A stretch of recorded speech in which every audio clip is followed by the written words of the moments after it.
number 1 sa Lawag City at sa buong Ilocos Norte, number 2 po ako kay ngayong Speaker Martin Romualdez. Hindi ko naman po hinihiling na mag-number 1. Pahig na kami mag-number 1 si Manang Amy, kung pwede lang po kami lahat number 2. Salamat. Okay, ayan. Narinig nyo mga kapo. What is your approach in campaigning? Do you engage in negative tactics? Sir? Hindi, walang negative tactics, di ba? Importante is alam lang sa ating mga kababayan kung paano ang ating mga kandidato ay makakatulong sa plataforma ng ating presidente na ang tanging layunin is maibangon ang ating mga kababayan. Huwag din akong tanongin yung kandidato lang. Pwede ko sagutin. Tanong, anong tactic? Ang amin lang po dito sa grupo ng Alyansa ay gusto lang po namin talaga ipahayag sa inyo lahat yung salubin namin. Gusto namin talaga umunlad ang ating bansa. Kaya po kami ay talagang nakafocus doon sa ano yung pwede natin gawin sa bansa natin para ang taong bayan ay guminhawa. Magkaroon especially yung sinasabi natin kay Consumer Enterprises na marami pong nagugutom, marami pong walang trabaho, maraming walang buhay at hindi nakapagpaaral sa kanilang mga anak. Yun po ang ano namin sa loob namin. Wala po kaming tinatago kung ano yung mayroon kaming tinatago para sa inyo. Kung ano yung nasa loob namin, pinapahayag namin sa inyo lahat na ang gusto namin at hangad namin na ang Pilipinas ay unlad dahil ako man po, nahihingit ako sa bansa ng katulad ng Singapore o magkarating bansa na dati tayo ang tinitingala nila ngayon. Tayo naman ang tinitingala sa kanila. Nasaan ba ang Pilipinas? Nasaan ang bayan? So bakit naiiwanan tayo? So yun dapat, yun ang focus namin dito sa grupo ng Alyansa na kami nagkakaisa para sa tagumpayan ng mga Pilipino. Maraming salamat. So, susundan ko lang po yung sinasabi po ni Senator Mike Pacquiao. The Filipino people are tired. Pagod na po sa bangayan dito, bangayan doon. Diyos ko po, November pa po yan, last year pa. Magkakayin ba? Ang mission lang po ng mga kandidato ni sa Alyansa is to present ourselves na makita sana ng mga tao yung performance ng bawat isa. Yung mga dating senador, nagtrabaho po yan, lahat po sila. Alam naman po natin na nakagawa ng mga batas. Meron tayo kasama nito mayor, nakita niyo naman yung lugar na pinaganda. Nakita niyo naman po yung ating secretary ng DILG, yung mga nagawa nito. Lahat naman po dito, sinala po ito ng Malacanang ng Alyansa kung sino papasok po ito, kung sino po punin. Wala po negative tactics. Ito po siguro, imbis na mag-focus ka na siraan mo yung kabila. Pagod na po yung tao doon eh. We will just have to campaign po, kampanya po, at isulo yung mga objective o nais po ng administrasyon. Iyan po ang gagawin sa natin. Maraming salamat. Okay, may gusto ko sasagot ba sa question po? Si Senator Pilas. Ako 2 words, golden rule. Kung ayaw mong gawin sa iyong kapwa mo, huwag mo rin gawin. So, walang matutulot na maganda ang negative campaigning. Rise on your own merit. Gamitin mo yung sarili mong track record, yung experience at yung mga gagawin mo salit na mangira ng iba. Yes po, ano po yung pananaw po natin sa West Philippine Sea or ano po yung malaki-isip po natin na solusyon sa problema natin sa West Philippine Sea?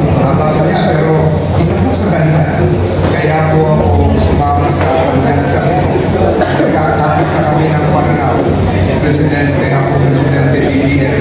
Ang approach po sa programa nito ay multilateral, hindi po yung Philippines-China lang.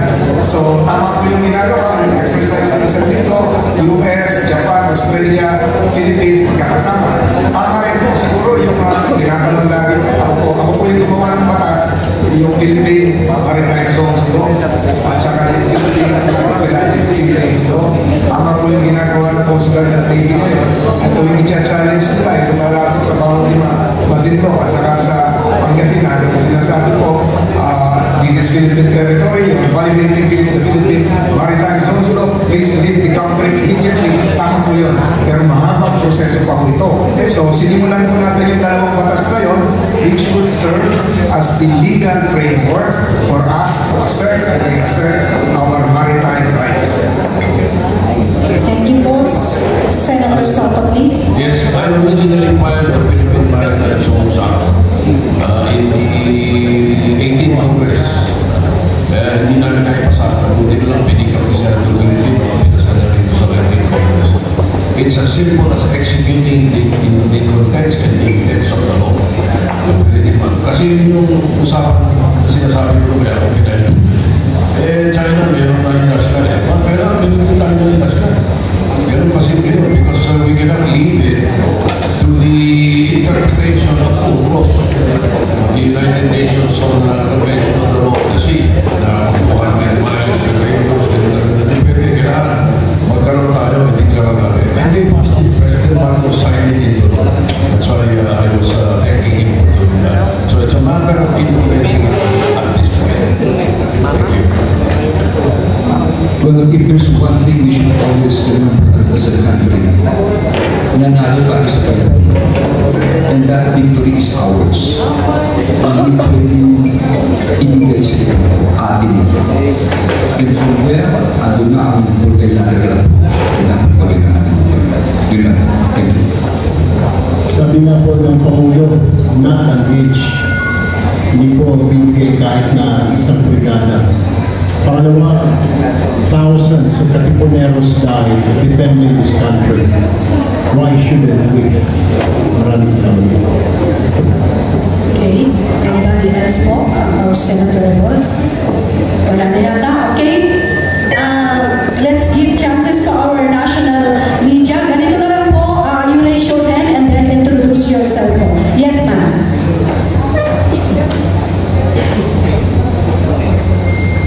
Hi, sir. Leanne Rosbanos po from 5. Issue-based na po kami. On the impeachment, since Senate President Jesus Cordero said that the impeachment trial proper may happen during the 20th Congress. So, ang unang trabaho niyo po pag nanalo po kayo ay impeachment trial ni VP Sara. And the impeachment issue has become a campaign issue already since impeachment was made at tapos na talaga siya. May we know your stand po on the impeachment of VP Sara? I would rather not discuss anything about the impeachment. I would rather discuss the rules over and above the impeachment. There are two conflicting rules. Both in the Senate, both present in the Senate. Maybe Senator Calderon will be able to tell us what he did thereafter. After they received the transmitter from the House of Representatives on yun tinatransmit sa kanila. But during that day, if I recall that night, they did not complete themselves as an impeachment court. So, natali yun after they adjourned. Yung dalawang conflicting rules na, merong rules of procedure sa impeachment trial na nung panahon namin na ako magkakilin na doon. At doon nakasaad na shall continue the session until final judgment of its rendered. Okay, shall continue until final judgment is rendered. So, ever nag-adjourn hindi ang Senado o ang Kongreso, dapat tuloy ang impeachment. And dito naman ang rules of impeachment ng Senate. Okay, ngayon, doon sa rules ng Senate as a legislative body, merong conflicting. Ang sinasabi doon, all matters and procedures and proceedings shall terminate upon expiration of one Congress.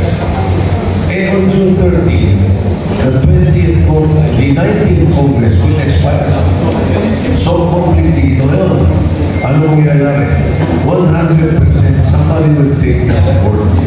Because this is a justiciable issue. No, being a justiciable issue, pwede i-take ang talaga ng Supreme Court yan.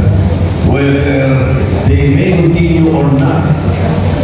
So, ang problema lang, pag nag-desisyon ng korte ng hindi pwedeng mag-continue, then, style lahat ng gagawin ng Senate ngayon. Papunta sa June 30. So, talaga dapat sa malamang umaga. Rules-based yung thinking ko dyan. And then, 20th Congress ang pakat niya. So, right now, that is the situation. Basta, upon the impeachment itself, always ang advice ko sa mga kasama natin at saka siguro sa mga maumupo in the 20th Congress, always observe yung partiality. Walang kaibigan mga kapatid. Thank you. Impeachment complaint ay nasa Senado na po. Okay, sino po yung gusto mong mag-react po? Ayan.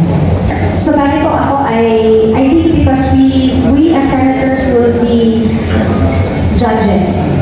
So we will have to be impartial. We will have to answer the question. Will give a premature position.